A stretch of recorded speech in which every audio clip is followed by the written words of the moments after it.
Viral होउछि माँ कालींक भव्य मूर्ति। जी देखिब सी भागव आविर्भाव होइछन्ति कि माँ काली। केउठी अछि माँकर एही भव्य मंदिर। सबुआडे चलिछि माँ दुर्गांक पूजा। धरा पृष्ठरे पूजा पाउछन्ति माँ जगदम्बा। माँ को पूजा पाई गाँठू सहर उत्सव मुखर होई उठिछि।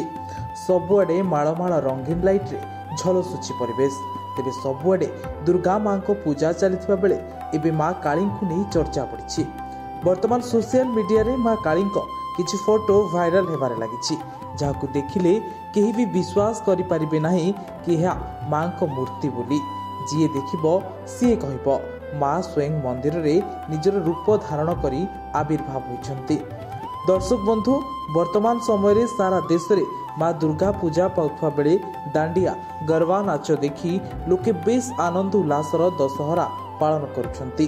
विभिन्न राज्य रे भिन्न भिन्न रूप रे पूजा पाउछन्ति माँ आदिशक्ति।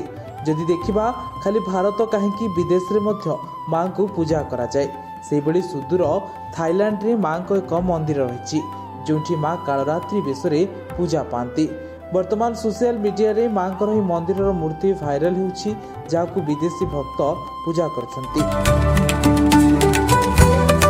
एही मूर्तिटी एभली निखुण ढंगरे तैयारी होइछि जे केही भी प्रथमे देखिबे याकु सत ही मानिबे।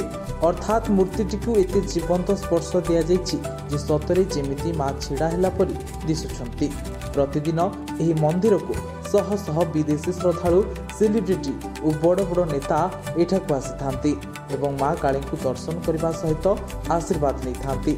थाईलैंड रो श्रद्धालु माँ काली को अनेक मात्रा विश्वास करथांती। आ एही मंदिर पंडित माँ को मुख पाखरे अन्य एक मुखा रखी आशीर्वाद स्वरूप भक्तों को मुख पाखरे लगाई थांती। विदेशी भक्त माँ को फलमूल सह फूलतोड़ा माँ को अर्पण करथांती। खाली माँ कालरात्रि नुहे, मंदिर अग्र पूज्य श्री गणेश, माता पार्वती, कार्तिकेय, महादेव, शिवलिंग एवं लक्ष्मी नारायण भली अन्य देवादेवी मध्य एठारे पूजा पाउछन्ति। जेउथिरे स्पष्ट भावे जଣା पडुछि जे भारतीय संस्कृति एवं सनातन धर्मर छाप धीरे धीरे विदेश रे मध्य बढ़िबारे लागिलानी। ब्यूरो रिपोर्ट, चर्चा न्यूज।